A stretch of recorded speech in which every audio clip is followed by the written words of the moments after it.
ভয়াবহ শীতের কবলে পড়েছে যুক্তরাষ্ট্রের টেক্সাস অঙ্গরাজ্যের উত্তরাঞ্চলের বাসিন্দারা। তাপমাত্রা অন্যান্য বছরের চেয়ে অনেক বেশি নিচে নেমে যাওয়ায় বিপর্যস্ত জনজীবন। এ পরিস্থিতিতে গৃহহীনদের রক্ষায় ডালাস শহরের দি অস্টিন স্ট্রিট সেন্টার ৩টি আশ্রয়কেন্দ্র খুলেছে।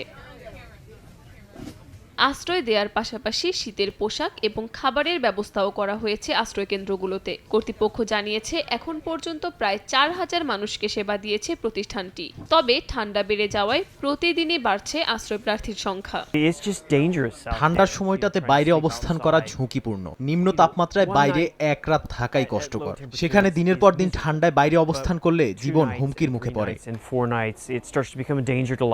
টানা ৭ সপ্তাহেরও বেশি সময় ধরে অঞ্চলটিতে এমন ঠান্ডা আবহাওয়া বিরাজ করছে। আবহাওয়া বিভাগ জানিয়েছে টেক্সাসে তাপমাত্রা আরও নিচে নেমে যেতে পারে। কাকলি আখতার, সময় সংবাদ।